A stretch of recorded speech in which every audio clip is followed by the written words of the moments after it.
If we have a limited amount of industrial lands, we want to protect it.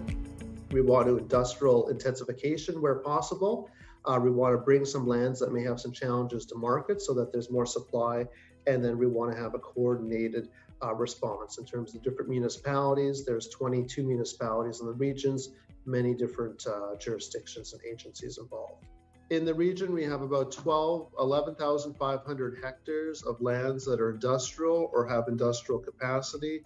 For our inventory, which I'm not going to get into the details, we classified all the lands based on the use as of mid-2020, and that was 30 different categories as explained here, using in some cases consolidating them into 7 categories for easy reporting, and then using 9 subregions. 11,500 hectares. Just briefly, by different land use, the purple one is building intensive industrial, for example. There's a lot of it. And then the green ones are infrastructure and transportation. You can see a lot of the lands, for example, in the region are in Delta, Surrey, and also Maple Ridge. You can see there's a lot more land in Surrey than there is in other parts, and this is the distribution.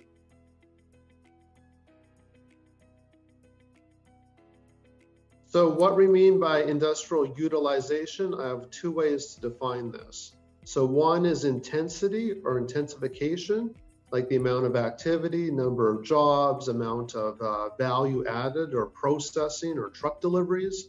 And then secondly, on the bottom is density or densification. So that's the amount of building, not exactly the same thing, but similar. You could have a multi-level building that has more square footage in the density category, or in the first category of intensity, you could have more shift workers, but the same amount of square footage, but more value going through it. We have limited amount of land. I mentioned that already. Strong demand for industrial space. High values of land and increasingly high values of rent, which in some cases can support the financial viability of multi-level projects.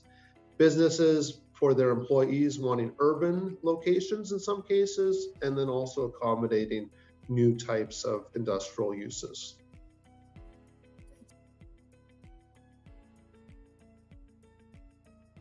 More efficient use of land and space.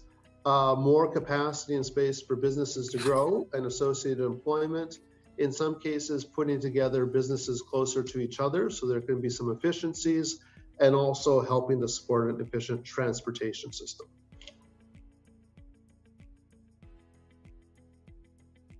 Land prices are high. Construction costs can be expensive, 2 or 3 times compared to standard industrial projects. Complex design, sometimes mixing different uses on the upper floors, for example, ensuring that the tenant needs are met, functionality, and then also sometimes regulations and policies that have to be addressed.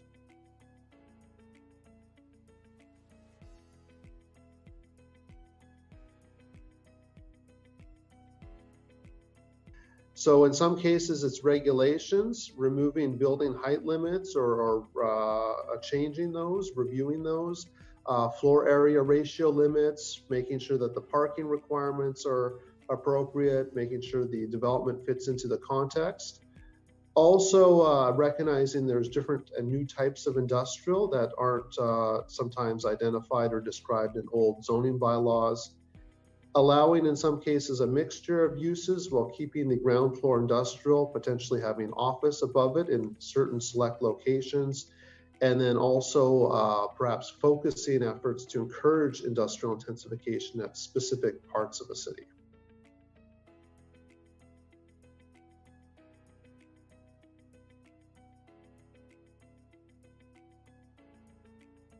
In some cases, we need innovative development design, we need supportive government policies, and also a lot of these projects you'll notice are multi-level. They have sometimes employment mixed in with industrial, so sometimes that's office or accessory uses. They're fairly urban and high-value locations, and in some cases, the tenure is strata instead of rental.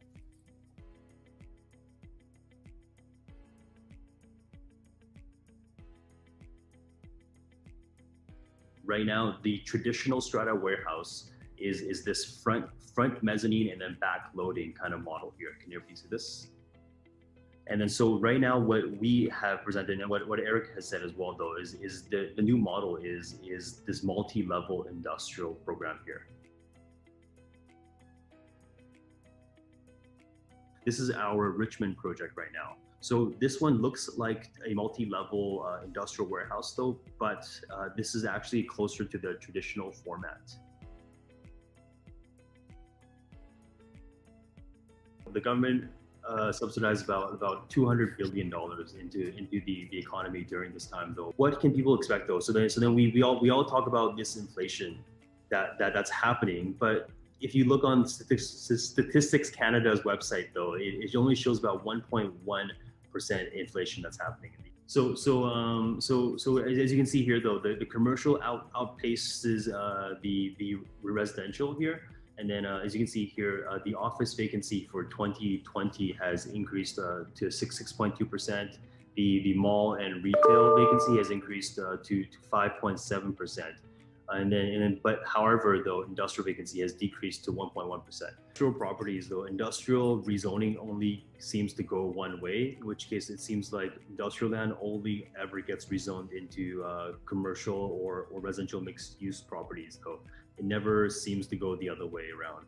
Earlier, but essentially right now is the rise of e-commerce, though. So with Facebook Marketplace, Amazon, Shopify, Alibaba, this is kind of created a high demand situation. As you can see here though, the rental growth from 2018 to 2020 is around 17.4%.